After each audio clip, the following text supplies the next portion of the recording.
Police in Vietnam have arrested 8 people over the discovery of 39 bodies in a truck near London last month. All victims are believed to be Vietnamese. So that brings the number of arrests in the country to 10. Let's cross live to Tung No in Hanoi for more on this. Tung, can you tell us more about these arrests? Well, the police chief of Central Nghệ An province, where many of the victims are believed to be from, made the announcement on the arrest earlier today on the in Hanoi on the sideline of a parliament session. But up until now, we do not know about other details about the arrest, who are those individuals arrested, and when the authorities made the arrest. But the police chief chose the words very carefully when he described the arrest today. He said that the investigation and the arrest were made not on human trafficking charges, but on charges of sending Vietnamese abroad illegally. So apparently this is an effort of Vietnamese officials and also Vietnamese government not to tarnish the image of Vietnam, as the tragic incident in the UK is making headline all around the world. And the Vietnamese public security minister also said today on the sideline of a parliament session that a Vietnamese police team had arrived in the UK on Sunday, bringing with them information to help identify the victims. There's been no official confirmation yet so far until now, but there's a growing evidence here in Vietnam that many of the victims are Vietnamese. And I talked to several families in the Vietnam Central provinces who told me that they were contacted by the UK police over the phone over the weekend, and some families said that the UK police told them their missing loved one could be among the dead. Yeah, Tung, tell us more about that. We understand you spent several days down in the villages where many of the victims were believed to have come from. What stood out for you? Well, there are a few things that stood out to me.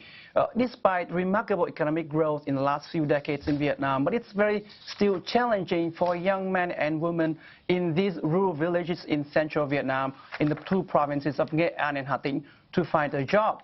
They still can work on the farm or on the sea as fishermen the way their parents did for generations. But that's only enough to help them earn enough money to put food on the table. Not enough for them to build a future for themselves, for their family and their children. So many people decided to go abroad to seek job opportunities. But it's important to note that it's an official policy here in Vietnam to encourage young men and women to go abroad to find jobs through legal labor export market. But migrant workers working in these legal channels could earn an amount of money that is small in compared to what they can earn in illegal channels. So that's why, but why the UK? In the 2 provinces of Nghệ An and Hà Tĩnh, for example, there's a tight-knit community, Vietnamese communities living in the UK. Many are illegally, are from these 2 provinces, and through many years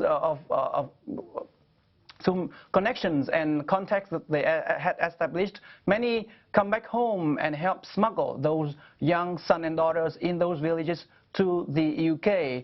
And another thing it stood out to me is it's a thriving business for local human trafficking ring here in the 2 provinces, because it's a common practice for the villagers to save up money or to borrow money to send their sons and daughters abroad to follow their dreams for a better life illegally. But only few people did realize until now the extreme dangers that their sons and daughters could face on their journeys. Hoàng Văn Tiếp had never left home before he was smuggled into France through Russia 2 years ago with the help of a local human trafficking ring. He was 16 years old then. The journey cost $17,500, for which his family took out loans, using the family's land as collateral. While in France, Tiếp worked at different restaurants. But in the last 1 year, he struggled to find a job, and the family has not been able to service the interest of the loans. Finally, Tiếp told his parents he wanted to go to the UK by paying the smugglers again. I am on the way. Please prepare the money. It's £10,500. That was the last time his family heard from him. Now they fear Tiếp is among the victims in the lorry deaths in the UK. But before Tiếp, thousands of people from Vietnam's central provinces have been smuggled into the UK. Nguyễn Văn Sáu daughter was trafficked into the UK on a lorry from France just 2 months ago. Like many villagers here, he openly acknowledges the existence of local human trafficking rings. Chứ còn đường dây mà đi thì đơn giản là nhiều đường dây mà. Thành cái tàu lưu, đường dây vì thành tàu lưu ở đâu cũng có đường dây cả. Nếu mà đi từ đây sang Pháp là hết tỷ 2, rồi sang Anh.